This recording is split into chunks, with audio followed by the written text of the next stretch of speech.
being part of the cast, Yeah. and also managing the cast. How did you get there? After I auditioned on the first audition, everything went well. Yeah. I got the gig, and What does a joyous show look like? Where does it start? And where does it end from rehearsal right up until that 2 a.m. breakfast? it starts in the office. The principals coming together, the administration, technical, all the managers coming together, wardrobe, everybody that's playing a part, which is a lot of people. Yeah. Coming together, conceptualizing, deciding what needs to be done, when and how. There's a lot of stakeholders, but there's so much movement in the background. The office is working, the venue is booked, we have communicated everything. Advertising, social media, putting up the dates. We're having a show at this time, and I'm given the instruction to tell the team that we have a show in Pretoria on this date. Rehearsal starts now. If you're not there, we'll leave you. Hey, were you not fearing to be fired? What sort of advice, that you would give to a musician to say, if you want to put up a good show, these are the ingredients to putting out a good show? Number one is I got trapping DNA. Yeah. Turn my worries into plays. Ladies and gentlemen, another episode, the Evolution Lounge with Themba. I'm so excited today. It's another beautiful episode, man. We've got bangers. We've got bangers here at home. You can't play with us. I'm sitting with Pam, one of the most beautiful ladies I know in the choir of Joyous Celebration. I said it. Ooh. I said it on this podcast. If you want to fight me, come and fight me. You're not ready for that. And we have a very beautiful conversation today. Something that is unusual, actually. Something that people haven't really gotten deep into. And I think it's a conversation that's very necessary. Yeah. And I'm hoping that we can unpack certain things about becoming a great artist, becoming an organized musician, putting out a great show. But first, I would like to get into Pam as a singer, right?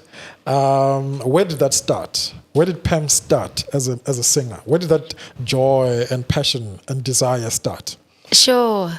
Yeah, so it was not like the rest of the musicians that know exactly which year and which age.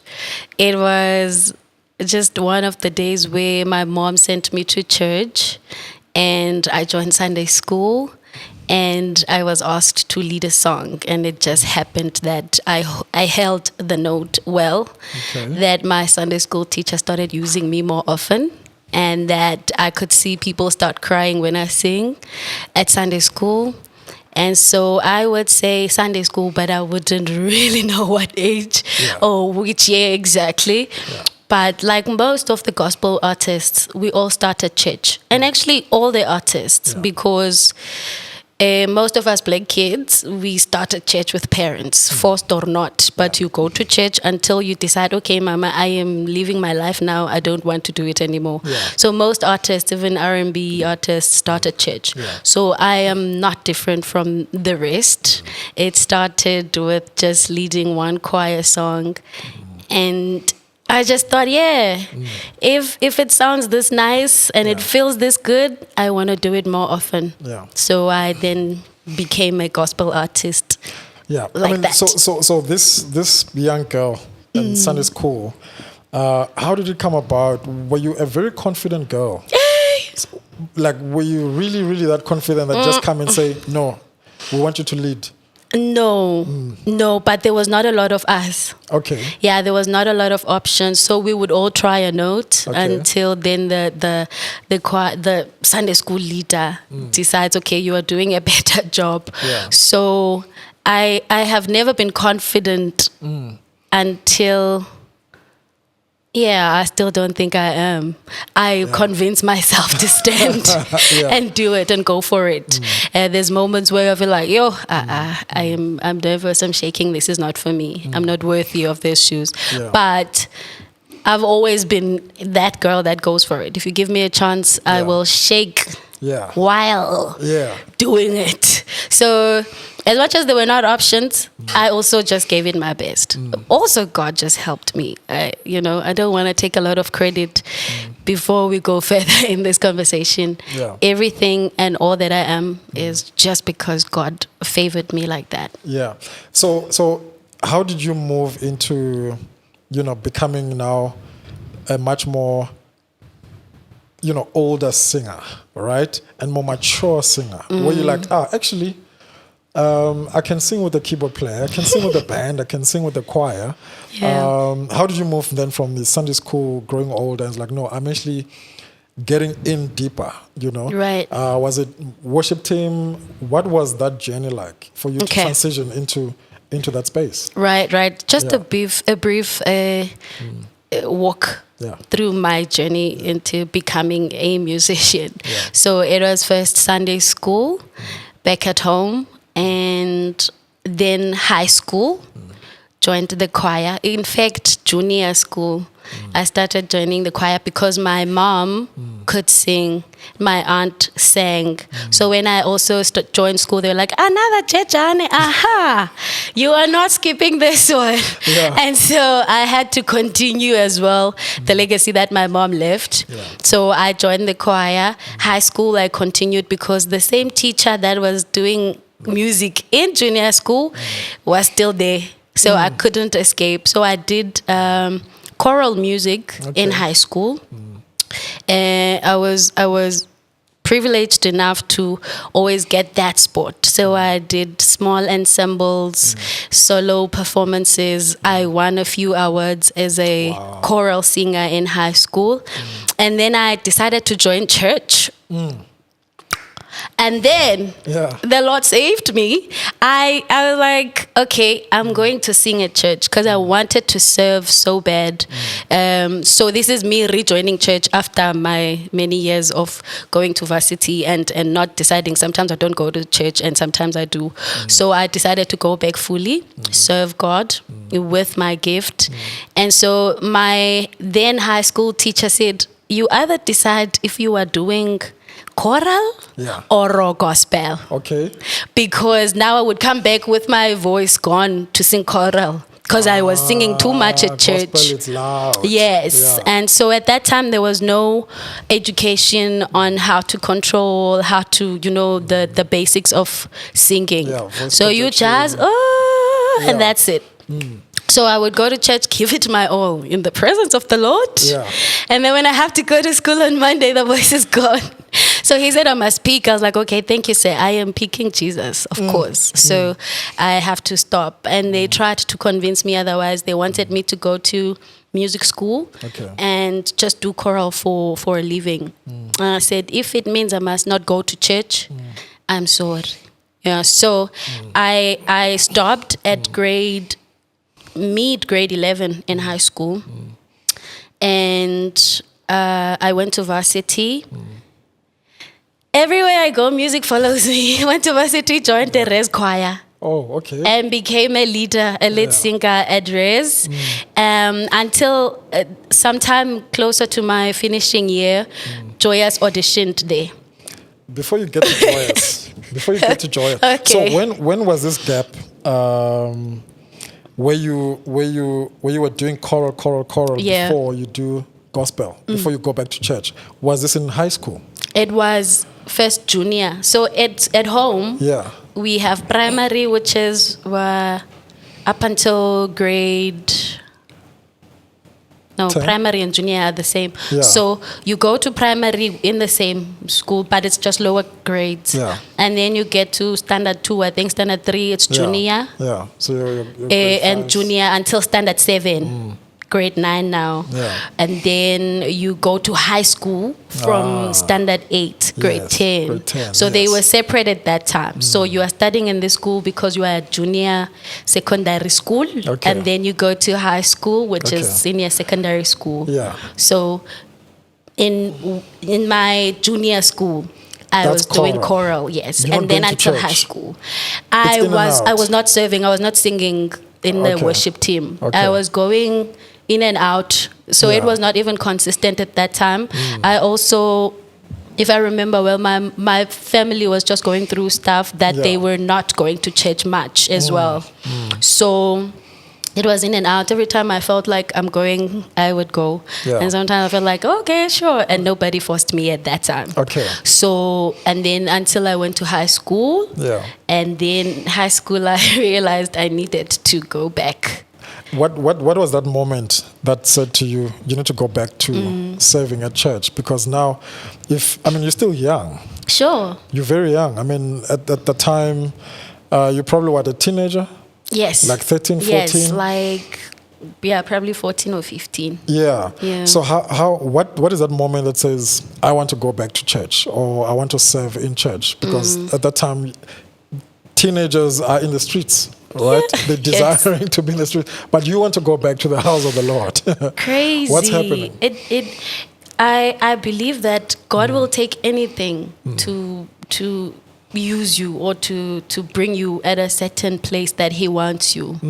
And it took a friend in high school to say, I'm inviting you to church. I was like, what is this church now? Yeah. How is it? Is it like Sindisiwe or Zion or, because I was in between Zion, Skubu, enjoying okay. it. It was like a nice journey. Like you go anywhere you want and anytime you want. But the friend said, okay, come to church. Okay. And I went just because I wanted to be with my friend. Okay. Honestly, a new friend from high school. Yeah. And so we went and I got captured. I felt this is where I should be. Yeah. And not just be a choir member, a church member. I wanted to go deeper into serving and being present and fully intentional about why I am here. And I felt like it's the place to be at that time.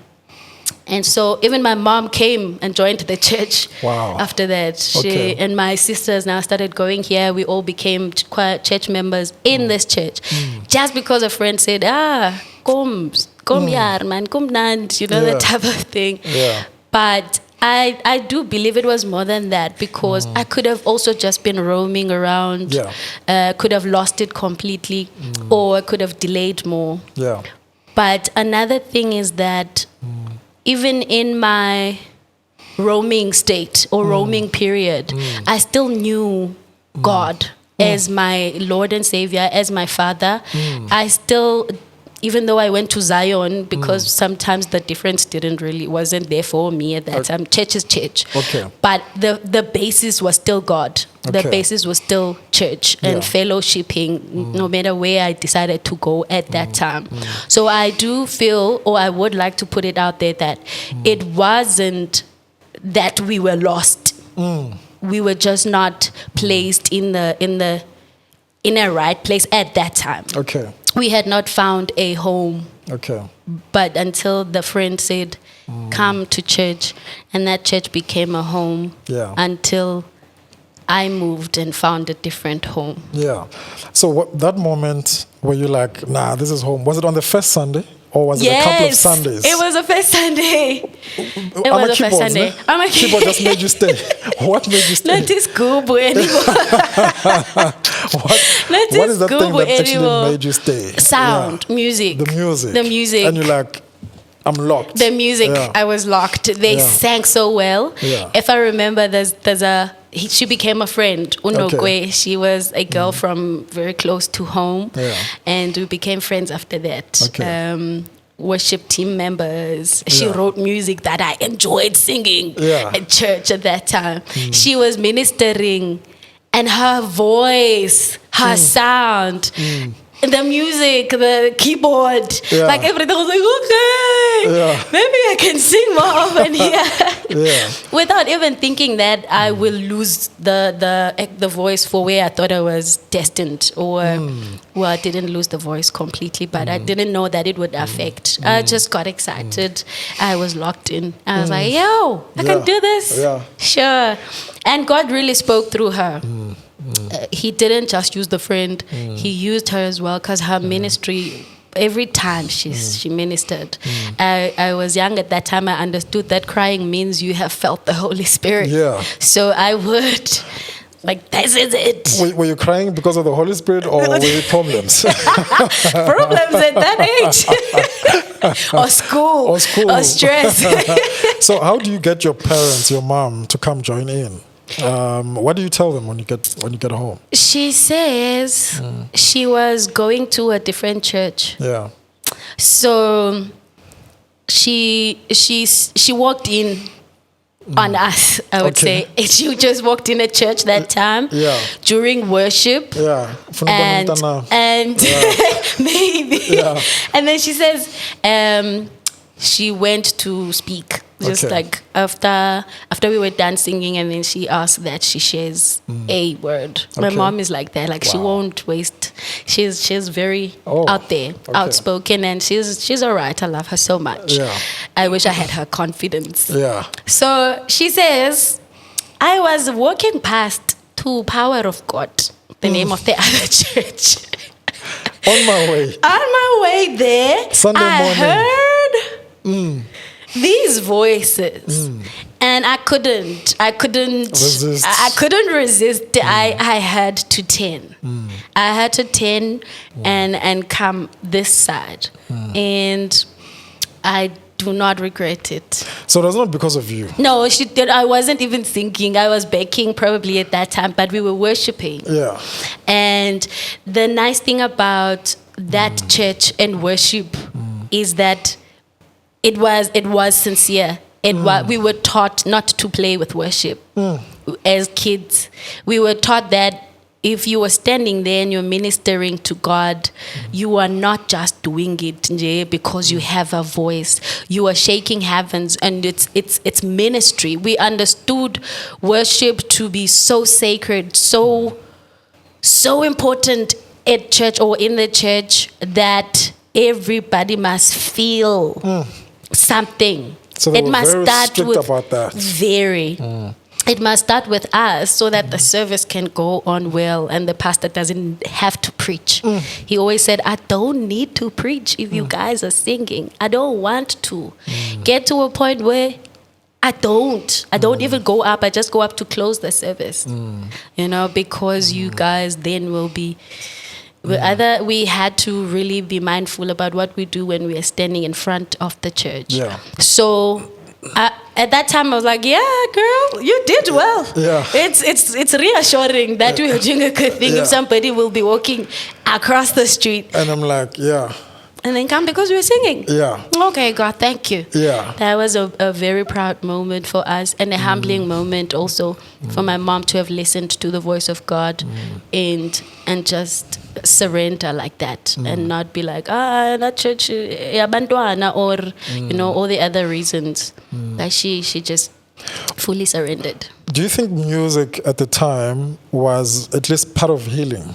If you were attracted so much to sound and music, was it some sort of healing that you needed, or it was just a general desire for music? Sure. I never looked at it like that. I just thought I was singing, and sure. And now that I think about it, it could have been an escape. And I do feel, now that we're talking about it, that I really liked being away and at church and fully immersed and just zoning out and escaping everything else. I don't think at that age I needed healing much because I wasn't aware. Yeah. That's why now it's only starting to dawn into me that it could have been. But at that time I was really just enjoying being at church, sometimes just with my friends, sometimes just away from home, running away from chores.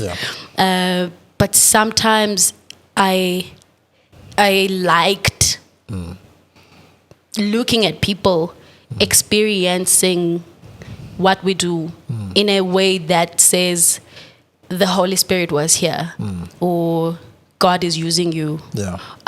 We were the kind of group that when we gather at the mission house, people were looking forward to us ministering. Because the presence would be tangible when we are standing on stage. We were known to be the Bizana crew that carries the Holy Spirit. I liked it at that age as a sense of validation that we're doing something right and the Lord is pleased with us. But I didn't look at it as a form of maybe healing for me and a sense of escape, like how I'm putting it now. But it could have been. It could have been. There was a lot at that time that was going through or going on in my life. And I could have really found a sense of healing without even realizing it and not even seeking it. But I do think it did something to me just by keeping me peaceful, settled, and content with something.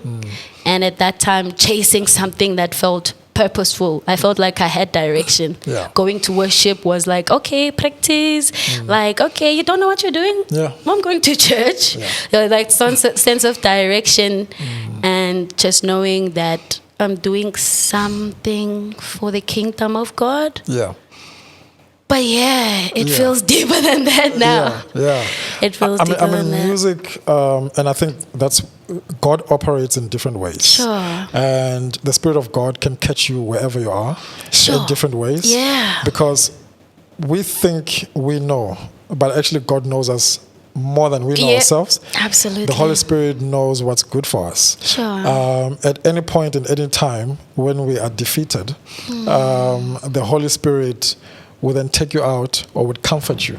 You know, the Holy Spirit being a comforter. And I'm imagining a young girl who, you know, has this desire to be something, maybe to have some sort of stability, if I would put it that way, would now have this brand new friend who would invite you into a space. Right? And you find this space and you're like, this is home. This is home. You know? I'm more gravitating towards this. And what kind of, you know, gratitude did you have to have been invited to church, you know, at the time, you know, by your friend? And what did that do to you? Even in the spirit, do you feel that God actually saw you? Literally, that God was seeing you. Did you have gratitude for that moment? Absolutely. To thank God, like, God, thank you for this friend of mine who actually took me to church. Absolutely. Oh, absolutely. Oh, it's I know every time I would think, God, you have favored me. And it's one of those moments where you're like, really, God is looking at me and He can see that I'm roaming around and He's trying. She has zonke the 99 and just look for that one. And He does definitely take anything and to just pull you back. And every time I'll be like, oh my goodness. I'm amazed by how lightly I took this moment. And it has drastically changed my life because it's one thing to go to church, but it's one thing to know that you're in God's presence and you feel His hug, you feel His warmth. You know that, okay, this moment is for me and Him, and there's nobody else. And so every time I would think, thank you.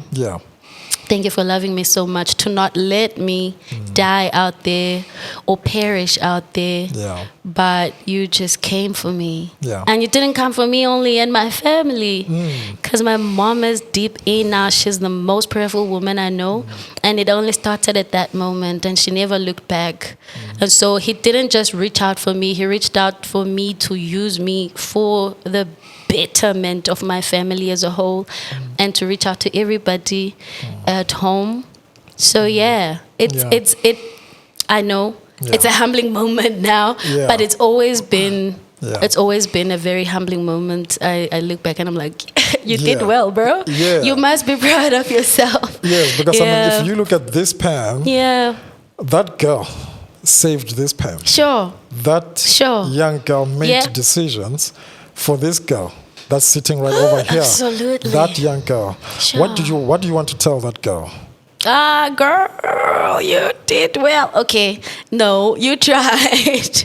I want to say to that girl, thank you for not giving up and for pushing through all odds. And it wasn't easy for her. And even this big Pam is still going through it, but it's different struggles now because we are older. But the girl really pulled it together. I want to say you did your best, and I'm very proud of you. You did all you could. And the main thing is that we are still here. It means we have another chance to perfect that you started. Everything that she started. So I'm grateful, girl. You did. She's strong. And going through whatever it is, I mean, you're talking about roaming around. There are so many children, so many kids, so many teenagers, especially today. They, something that is about kids. They can't make decisions. Kids don't choose where they are, and some of them lose their childhood, right? And they wish for childhood, and in the desires of the hearts of this child, right, is to be a child, right? But I'm not able to be a child. I'm busy with other things, and you're using even roaming around. What would you advise, those kids they're watching this Pam at that young age, wanting breakthrough, stuck in a dark place, but sometimes maybe land on this. What would you tell them? Sure.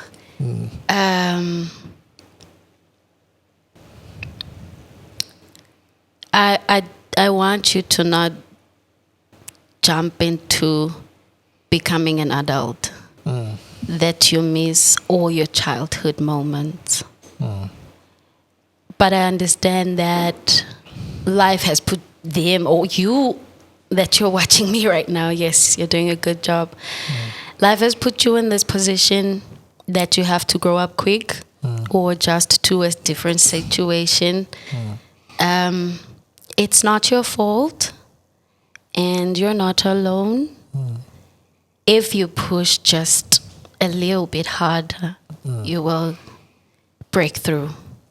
And the breakthrough is just over that wall. Today, I was listening to something, and then I got a light bulb moment. And I liked it that without sounding any type of way, but I want to inspire, because I got inspired by this light bulb moment, that when a show is about to start, there is that dark moment. Lights go down. And it's for a moment, a brief moment, while the nerves are high and everybody's anticipating what's about to go down. Emotions are very high. Anything could happen in that moment. The lights could not go up, cannot, might not. But that dark moment is a very serious preparation for the bright show that's about to start. And I smiled when I even wrote it down on my desk at work. I put sticky notes every time I get a light bulb moment. I write it down, and you might be in this dark moment now and feel like you're closed in, you're alone. This is it. I want to tell you that there's a show that's about to start, and that show that's about to start will have lights on every angle. People will be watching you break through, and people will be looking at you, applauding you. Well, some will be judging you because, you know, life is like that. Yeah. But I want you to enjoy that show and not give up on this dark moment and end here thinking that this is the end of it. Yeah. It's only the beginning of it. Yeah. It's about to go down, baby girl. That's a beautiful, beautiful revelation. Yeah. That I'm using it for myself.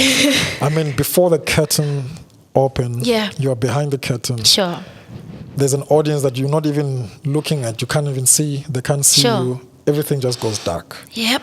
And it's a moment of nervousness, anxiety. Sure. You don't know what to expect. Are they going to welcome? All of that, right?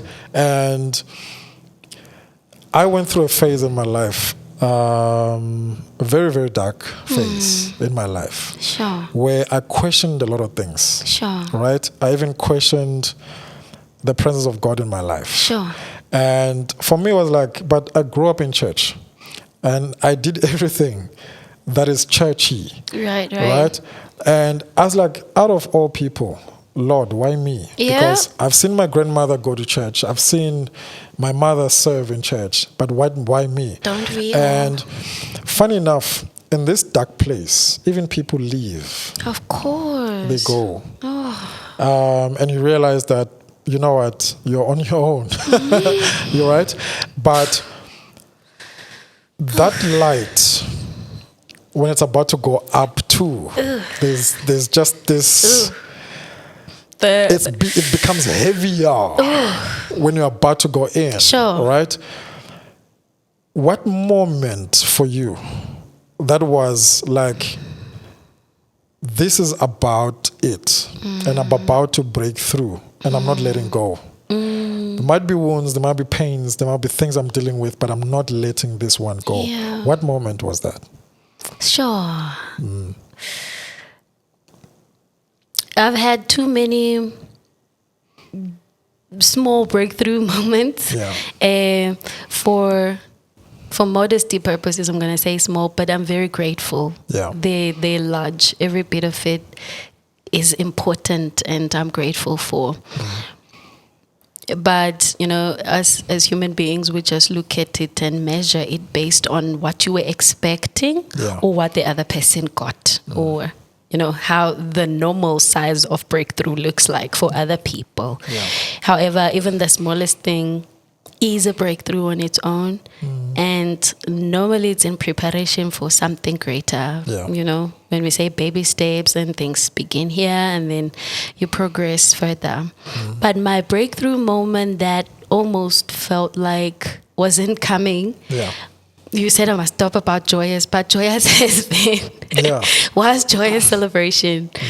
And mainly because I was taught to wait.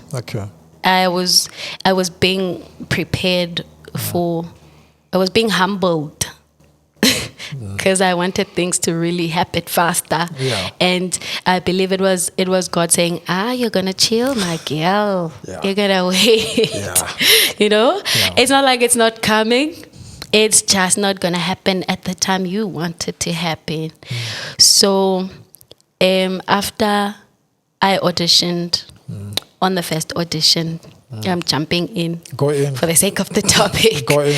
So I was in varsity for my last year, doing my last year in PE. Everything went well. I got the gig. And when I was about to, they called me to say, are you available to go to America? They were recording at Potter's house. TD Jakes. Yes.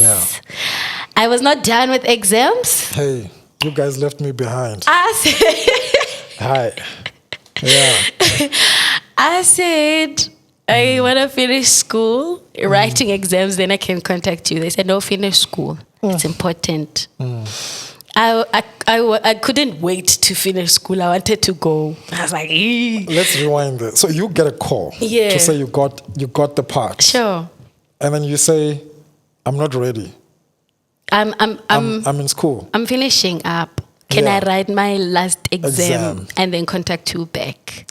You telling the Joyous office that I will call you back. Well, not really. That's what you did. Like, I'll call you back. No, I'm still busy. They also said they will call me back, so we said we'll call each other back. Okay. Okay, so we are being extra. Yeah. So they said they'll call me back. I was like, okay, sure, I'll call you if I finish before you call me. Yeah. So it was that type of conversation. And so I finish, I call them. Okay. And they are not really clear about what the way forward is. Okay. At that time. And so I just gave up. And I was like, okay, fine. So maybe this is not the right time. But I felt I was too close. Yeah. I felt like I had touched, like I was there. Yeah. And then, boom, disappearance. Quiet. Why? Yeah. You know? And I just brushed it off, which is something I do very well sometimes. Yeah. Remove it. Yeah. Continue with life. Yeah. And so I was about my business after school. After my graduation, I went to KZN to start working there. Okay. And I heard Joyous is in town, auditioning again. That was 2 years later. I was like, I'm going back just to prove that that thing was mine in the first place. I said I'll call you back. Yeah. I know. I said I'll call you back. I'm coming back. Yeah. So that we don't have to call each other anymore. I go back, clean, fair. I don't try to say, I was here, you have... No, stand in the queue, Clean. start from scratch. Wow. Like I wanted to prove God that this is mine. And because I believe that if it's mine, it won't jump, it won't skip. It might delay, but it will find me when the time is right. I learned about timing after my experience with Joyous. And so I auditioned, I got called back. I went and sat with the greatest I know in KZN. I did my fair share of standing there, anxious, nervous, not even knowing what to do. And to a point where they were saying, turn around and doing this. I learned it later. They were saying, repeat the chorus, loop it. Yeah. I turned around my whole body. I was so embarrassed. Good.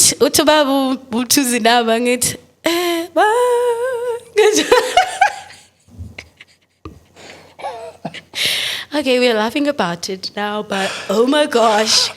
I know, when you just did that. I turned my whole body. And in my head, I'm thinking, why are we turning in the house of the Lord? Can't you chorus? Chorus, repeat it. Stay there, my sister. Oh, Pam. See, that moment I can never forget. I laughed. Yeah. I laughed when I was done. I was like, you? Yeah. I think why would you? I think nama ngikosho ngijika ngimabheke ngeside, so like, okay, why ujikelwani, like, you know, but ngifuna umsebenzi, so I have to do as you say, of course. Obedience, you know. Yeah, until they're like, okay, sisiphinda leyo ndawo. Okay, okay, stay there. Go up, okay, sure, go up. And then we went down and they said, okay, we'll call you. Okay. Again, not too sure this time. Then I left. I had to wait, I think, another 2 months. Okay. No call, nothing. 2 months a lot. Yeah. If not more. And that time also was like, okay, maybe I didn't make it. Because sometimes you don't get called to say sorry. So you just read it in between. Yeah. Ghost. Yeah. Yeah. So I was like, okay, no, it's not happening. And then after some time, I hear a weird commotion around me. This person is calling my aunt to find out where I am, and because they were doing surprises at that time to surprise the winners. Oh, okay. And they wanted to come at my workplace. Wow. So I didn't know. I'm like, okay, if nifuna ungitshontsha, sure, ngila. Yeah. La ngikhona khona kune-security okusalayo. So you won't be able to take me anywhere. Yeah. I'm talking to these people I don't know. Then I hear that Babu, Jabu, and the crew are here. Wow. I was like, this is my breakthrough. Yeah. Finally happening. After so much struggle, after so much time of waiting. The appointed time. The nitty-gritties of it. I didn't have even a passport at the time they took me. And the second time I had a passport, I was done with school. I had a place to live in Johannesburg. Everything was just now working together. Compared to that time. Yeah.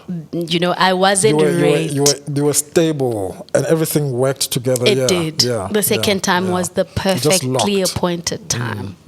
The power of waiting and just surrendering, even though it's not easy, and even though sometimes it's not clear that you're doing it. Yeah. Just like, okay, let's see what happens. Because, I mean, imagine if you had started at the time where you were not ready. Sure. You would have probably not pitched up to rehearsals. I still agree. You would have probably not be reliable because of, but because God wanted you there. He had to hold back. Sure. At not time. I'm going to move you first here and here. Absolutely. When you get into Joyous, what environment was it like, right? Big stage, big choir. 100 songs per night. What was that environment like? That part. Oh my gosh, they didn't prepare us for it. Yeah. First day, I get there, I see all the celebrities. Because I've always been a fan. Yeah. First day, I'm like, yo, I'm a Jada. Okay, no, okay, calm down. These are your colleagues. Like, okay, sure. Yeah. I don't know the repertoire. I don't have the songs. I don't know. I just know the nice album. When you're listening to Joyous, you don't count the songs as someone that's listening, because I would enjoy all of it from back in the days. I didn't really know that they're singing those songs in one night, and it's 35 songs. It's 35, right? So get there still excited and very anxious and feeling small. Very small.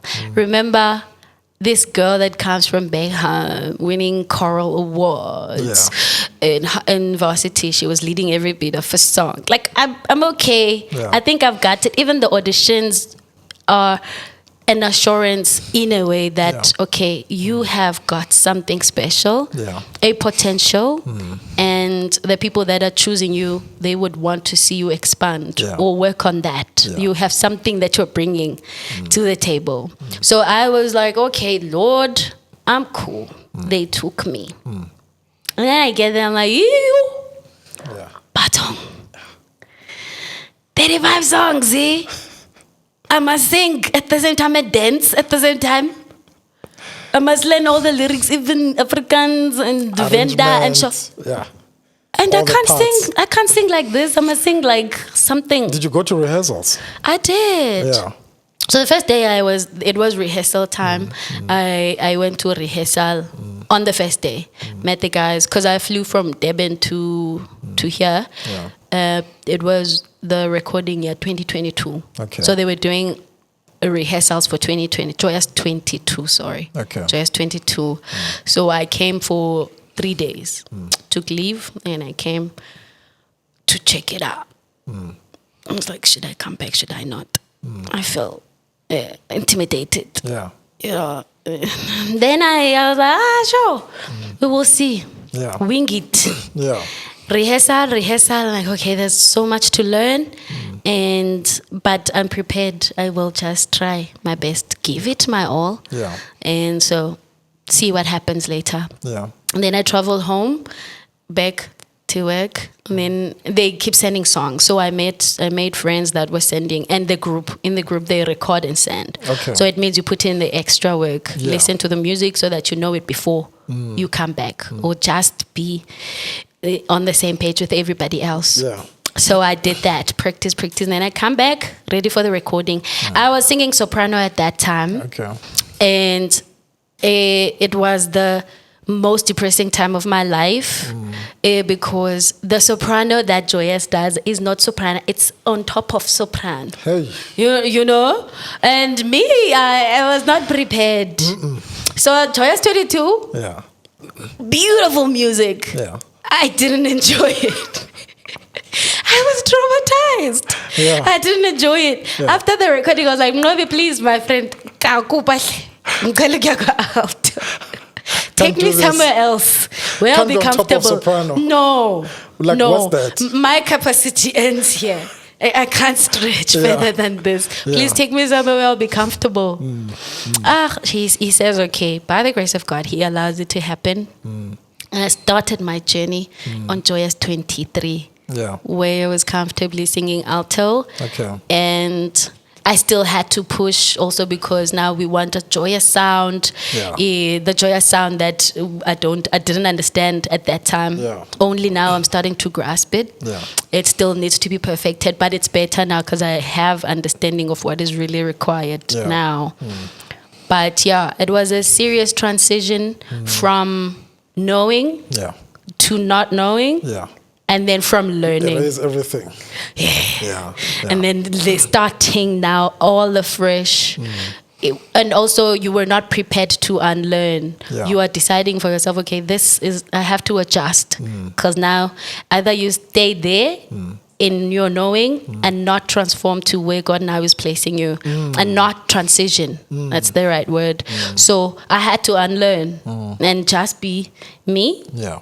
Starting from scratch. I don't know music. I don't know joyous sound. So you allowed yourself to erase everything. You know, I'm like, this is a new environment. I must start to learn now. Right? All that I know doesn't work flash here. Everything.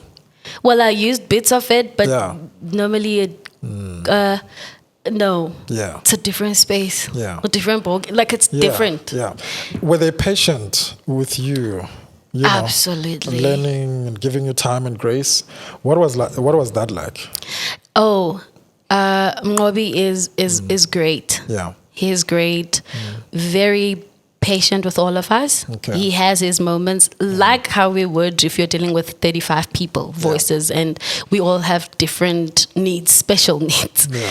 And so I feel that he gave all of us attention the best way he could, and the attention that all of us needed, each of us individually. So I don't feel like I was left out to fend for myself ever in my life. I have had to either ask a friend and they're there to assist, or put in some extra work at home because there's resources, there's material that helps you learn the music. And if there's a part I don't understand, ask the MD. Even Babum Kiza is very helpful. So there was never a moment where I'm like, I'm alone, I don't know what to do, you know. There was always assistance. There is always assistance, yes. But it's just a thing of, are you asking that you can receive help? Or are you acting like you know? Then if you act like you know, then you don't know, and you won't know that you don't know. So most of the times I would have to ask a friend, how do we do this part? Please sing in my ear. Please record it for me. And try to mimic that or try to practice that. But I had to just be out there, be visible that I don't know. And then request and expect help, at least as a That's risk. a powerful trait. Sure. I mean, a teachable spirit. Sure. And a teachable mind. For you to allow yourself to be vulnerable in that space, to allow yourself to say, I don't know. Were you not fearing to be fired? You know? To say, no, guys, no, I don't know. Yeah. You did not have any of that. You did not feel threatened by anything. Well, to some degree, I felt that if I don't know all the time, I will be like the weakest link or not so important. But then I would not ask in front of everybody else. Yeah. Then act like I'm cool here. Yeah. Then go back to my trusted ones and be like, Joe, hey, kumnyama andivanga la ndibithetha phaya. And then can you please boost me here so that I come back cool. So I don't know if it's a good trait or not. Okay. I've learned to filter around and check who is my safe space. Okay. And who can I be vulnerable to? Because I didn't want to leave myself on the table. I didn't want to look like I'm not putting in the work. Yeah. I didn't want to look like I don't know all together. Because it would look like, girl, we're always teaching you. Kanti, what do you do in your spare time? You know? And how did you get here? The main thing is, what are you doing here? You know? So I managed to build my safe space, safe corner, and just know we're talking around here. I'm gonna be cool. You're safe. Yeah. I'm waiting for the last hour so I can go back to my safe corner and be like, Joe, I want to be better tomorrow. Yeah. So you move, into being the cast manager. I don't know how you define that role, but now you are between being part of the cast and also managing the cast. The schedule, bookings, rehearsals, blah, blah. How did that come about? How did you get there? It was a very surprising moment, even for me. During COVID, there was like a break, if you remember. There was a break, and because there was a coordinator at that time, we call it a coordinator. It's a choir coordinator. Okay. Yes. So there was a coordinator at that time, and during COVID, I think she decided to step down, if I remember well. But there was a meeting then, choir meeting, that we must appoint a new choir coordinator. But before then, I was helping as a coordinator, assistant / or just helping in between. During COVID, we were doing mini shows, COVID shows. I remember those sessions like where we would record, play just a few people, and mid COVID. So I was the coordinator at that time, assisting there and there. Then. And I wasn't thinking anything deep about it, just offering my services. I'm a very administrative person. I love admin with all my heart. I know a lot of y'all don't. It's a lot of work. I love admin. So when the coordinator stepped down, they went out looking for somebody to step up. I didn't put my hand up. I didn't do anything. And one choir member said, Pam. And everybody said, of course. Why not? Guys, what's happening? That was a reassuring moment. I don't want to lie. That was a very special moment for me. Because sometimes I would think, most of the time.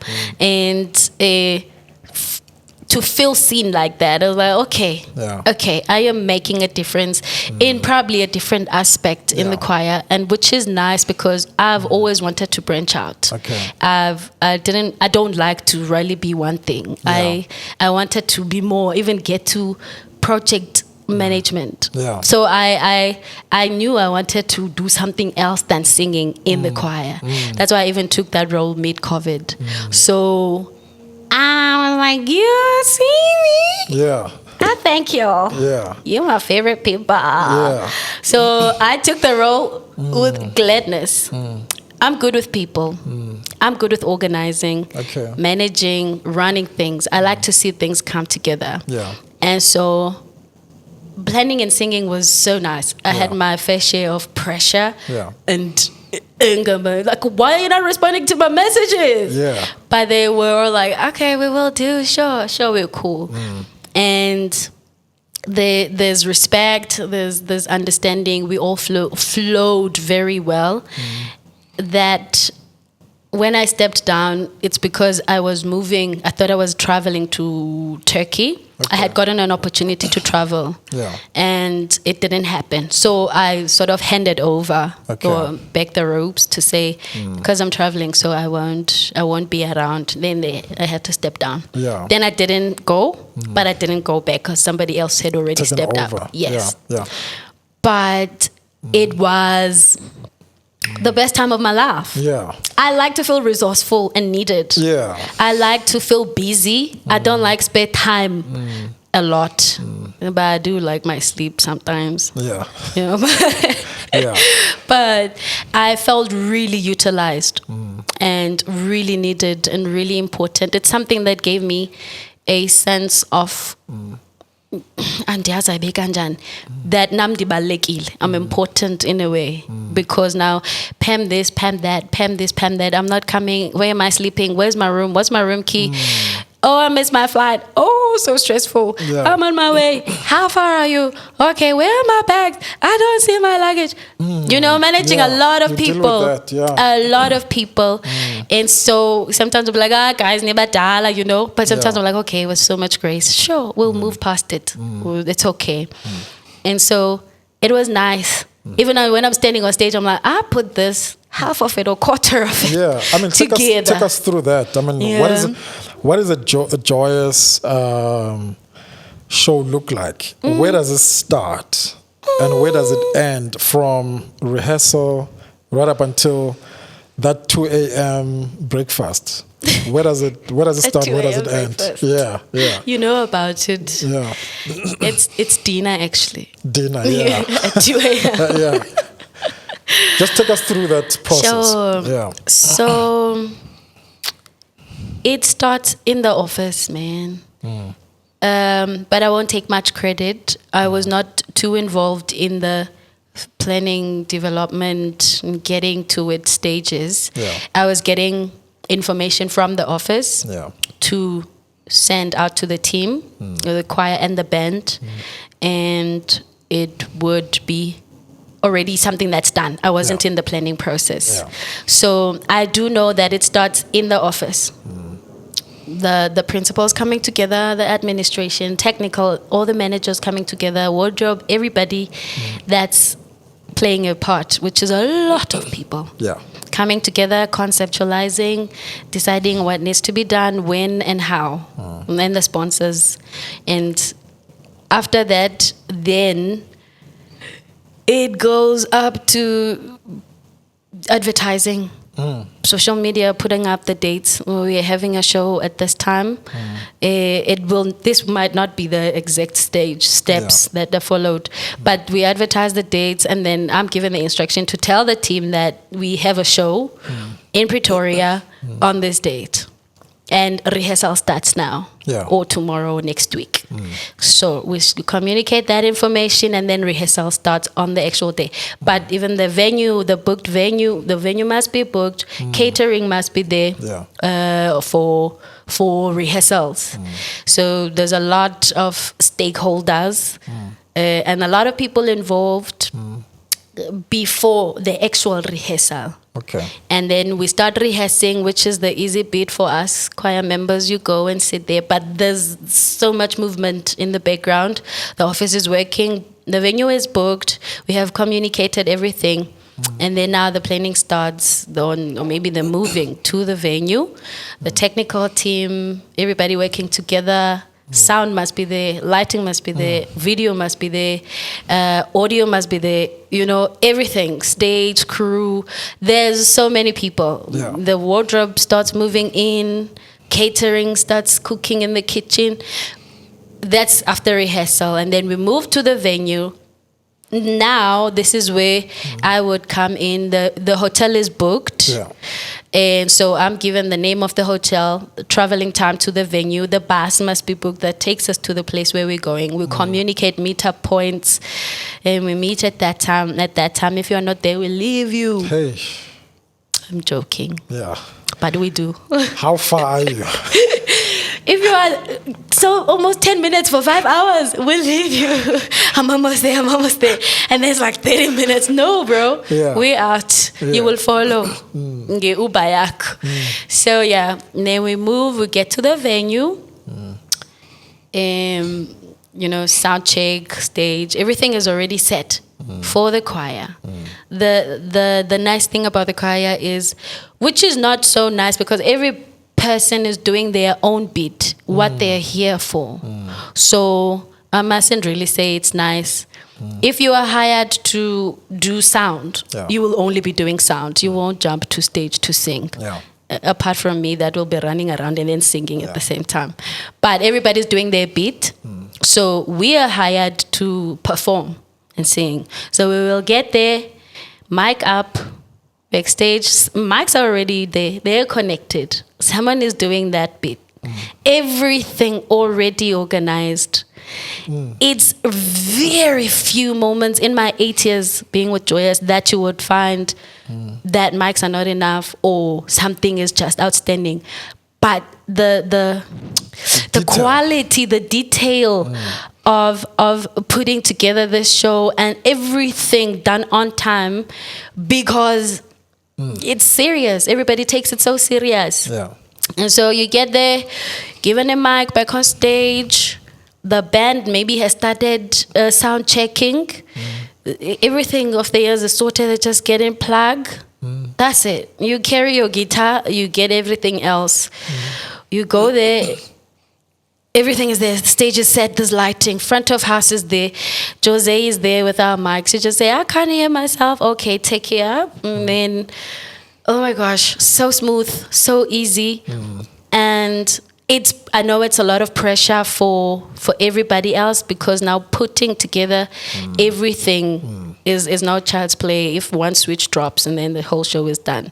So they go through so much work, especially the technical team, putting everything up, the screens, the everything. So it is incredible to watch. Very maybe stressful on their behalf, but it's nice to see it come together. And you see this big ICC, and when you come back, it's like, okay, that's just this portion, and then this whole stage is ours. We're gonna be here. And then kukwale. Back in the days, it would fill up the space. And you see all these people looking at you, and they coming here for you. I would tear up all the time. Like, God. This is me. 6,000 people. I know. And the work that's been put in, maybe it starts maybe 3 months before or 4 months before the actual day, and you have 3 hours to make it great. But the work to getting to that 3 hours crunch time is a lot. It's too much, and I really, really, really, really do want to give those people credit for the amazing work they put together.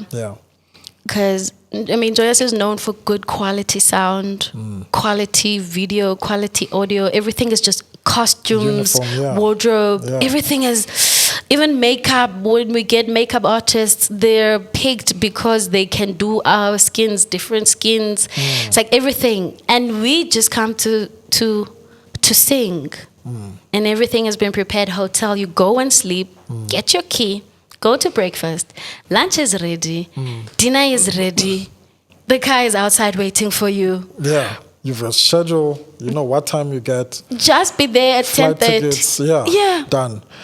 The situation with, if you were to advise musicians, generally who would run this thing, when it comes to detail, what goes into a show and what would you advise, and I take you now as an expert in that space. And actually you should be hired a lot by a lot of musicians who need to do such work to say this and this in order, you're missing that, you're missing that, you're missing this piece, this piece is not there.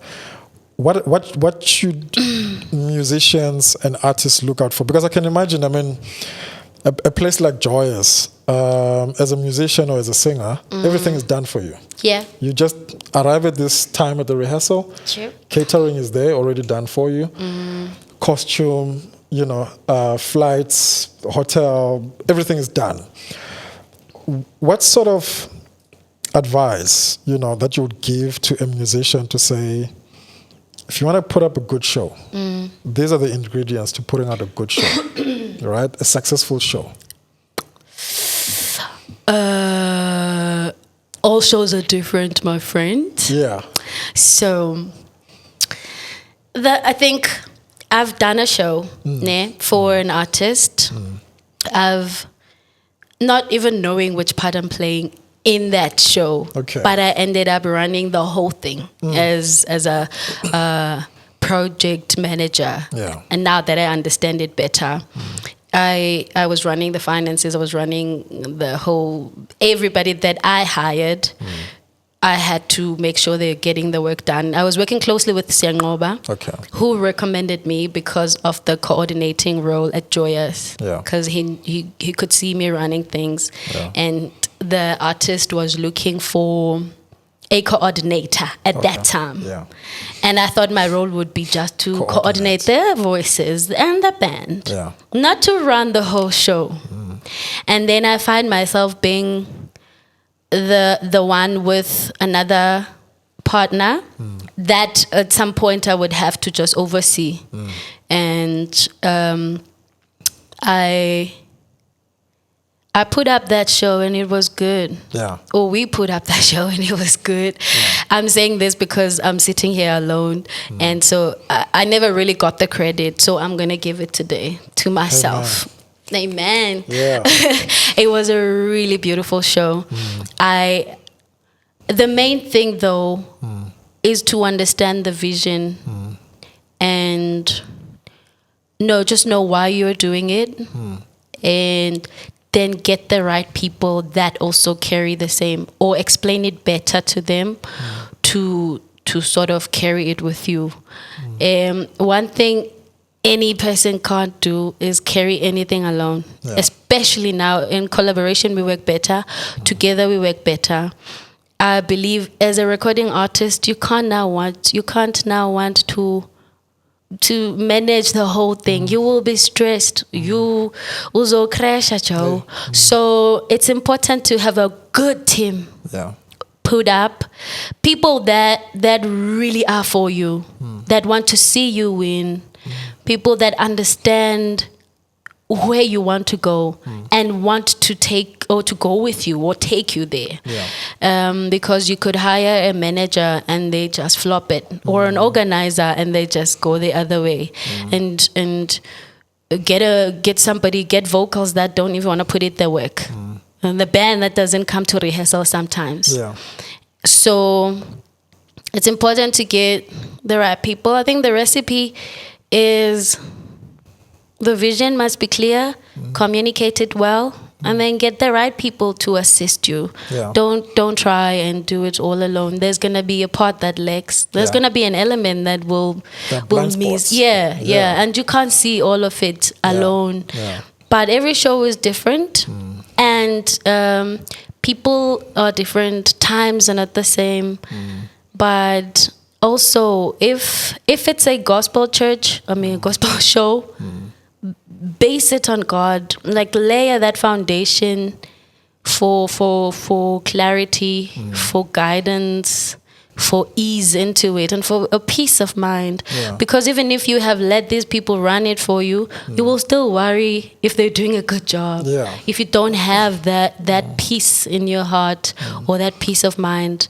So having that foundation, that just be in control, God, full surrender, and allow them or give them wisdom as well to do what you want in this show, or what do we have to do, that type of thing, or where do we go now, what kind of music are we singing, what sound do you want to hear, and then pray about it. Have people that pray with you and for you.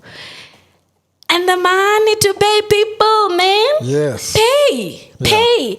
The best thing actually is money. The best ingredient is the budget. Be able to pay before you start. Don't think about paying after. My brother and my sister, where's the camera? Pay before, or maybe during. And immediately after, if it's a deposit type of thing, please, I want to stress this. Let's not exploit people. Let's not use people in vain. And people are vessels of God. And they are doing this also to feed their families. So nobody has time to leave their home and give it their 100% and not get paid.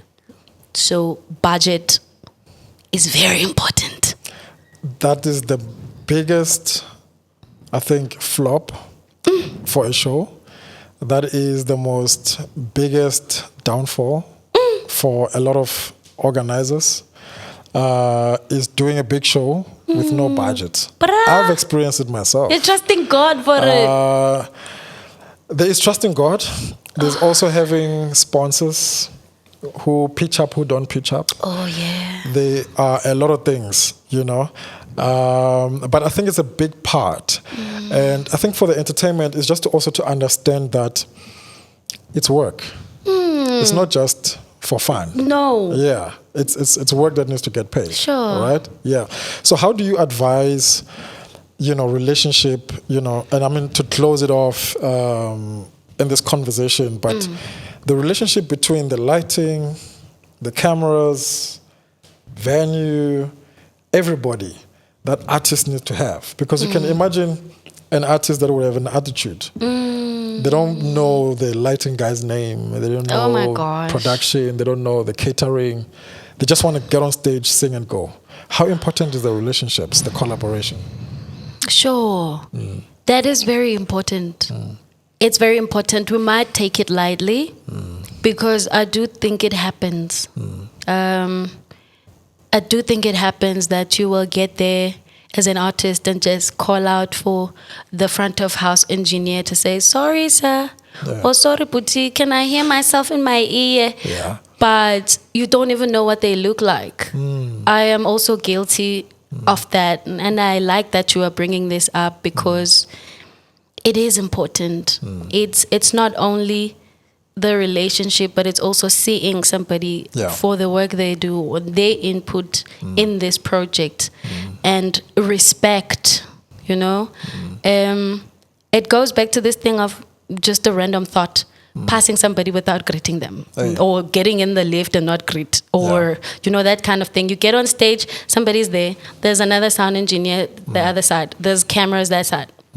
You don't know them. You go to the cafeteria, canteen, the other ones are sitting that side. The ones that know each other are sitting on the other table.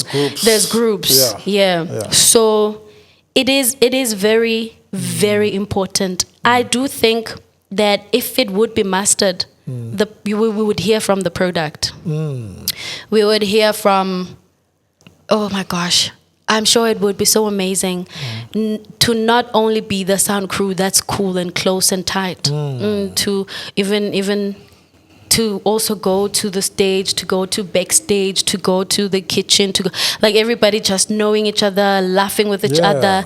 In different departments. Coming together. I'm sure it would come out from the project. Yeah.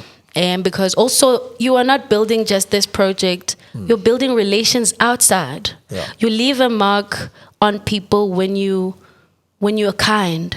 People remember you not for what you did, but for how you made them feel. Yeah. And so just being kind and sweet and trying to put people together. Hopefully, it's difficult to have the whole group sitting on one round circle of 100 people. It's very difficult because, oh my gosh, how? Yeah. But it is an important aspect, and it would be beautiful to see, and I would like to see that day come alive. To the camera, sure. Give 5 steps to putting up a good show, being a good artist, cooperating artist, and being, producing a good quality show. 5 steps. But how do I put a disclaimer? I'm not an expert, right? Yeah.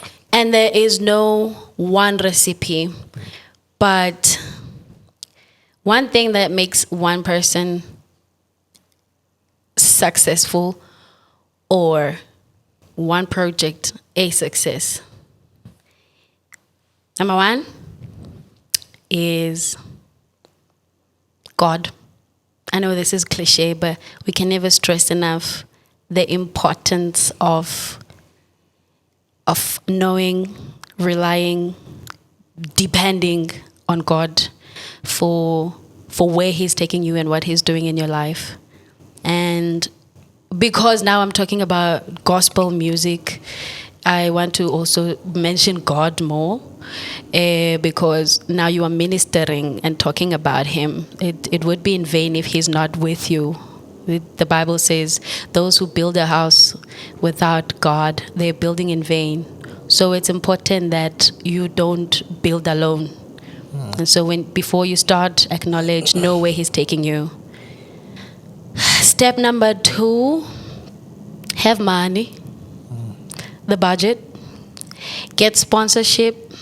Know before you go out there. Tell people that you have a show. Know how much you have and how much you're giving each person. So normally they say accountant or finance manager, but reach out to that person or have that person before, so that you have a budget. Allocate that money before, so that if you're running short, you cut on things. Well, of course, not sound and lighting, not good quality stuff. You can cut on people, bring 3 BVs instead of 10, that kind of thing. But do not start before you can. And I understand the disappointment that comes with being dropped by sponsors. I understand that it's depressing. But also that means then you either ask for them to pay in advance. I don't know how it works. Like I said, I'm not an expert. But because that dropping your English, them dropping you, it doesn't look bad on them. It looks bad on you. It affects your reputation. It affects your brand. So I don't know how we can then make sure that we are sure that these people are going to pay before we can engage with people. You don't want to put out a brand that's not trusted. I believe in credibility. I believe in sustaining your brand as a very trusted brand. So it's important. I don't know how we navigate that, but as experts, you probably know how to. And then I would say, after budget, get a HR or a hiring manager. If the budget is low, hire your own people. Don't get HR. Hire your own, but the best in the game there. And make sure that bonke ababantu, everybody that's involved, wardrobe, makeup, everybody, catering, everyone that you want to work with, make sure that these people will deliver. They will not disappoint you on the long run. It's people you trust. And because you call people you trust, you want to pay them, because you don't want to misuse their services and run the risk of losing friendships. So, hire the right people. And another thing I want to address, maybe this is the platform. Yeah. Open opportunities for other people. I know that it's easy to work with certain people. We know each other in the industry. Yeah. I'm cool with you. Yeah. I would like to sing with you every day. Yeah. But now it's labeled as gatekeeping.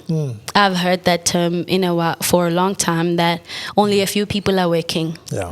And there's more people that want work, because it is work at the end of the day. And so if you are able, as the hiring manager, to open more doors for more people, please do that, so that the exposure is we expand. Diversity. Yes, diversity, I like that. And so, yes, hire the right people, but please expand, diversify. Oh, number 4. Yeah, bring your A game, because the other people then will work for the show to be a success.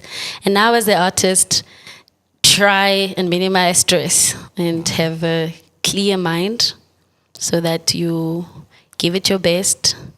And sana, Number 5 is the rest. Need to rest. Rest. Yeah.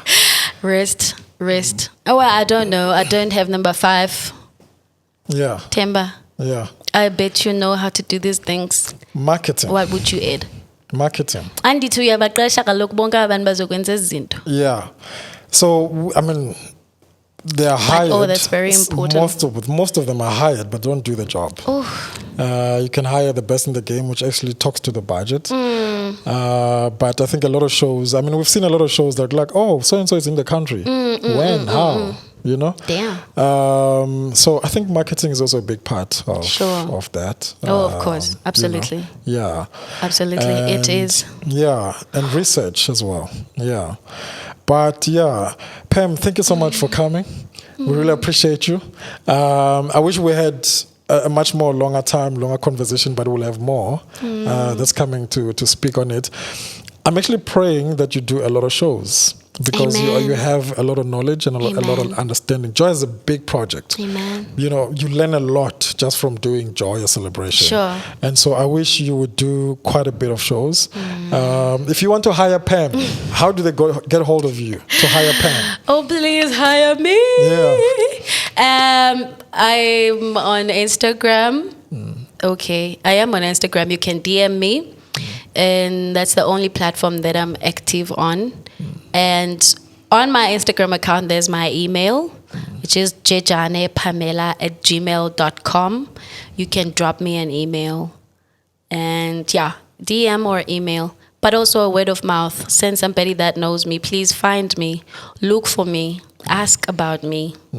I'm available. Yeah. Thank you, Themba. Ladies and gentlemen. Thank you. Pamela Jejane. Thank you so much. Thank you for having me. For that beautiful information. Yeah. And this episode was brought to you by Radvec TV, Radvec Media, and it was recorded at Anama Studios in collaboration with Utlwa.App. Go to Apple Store and Google Play. Download Utlwa.App and Utlwa Social.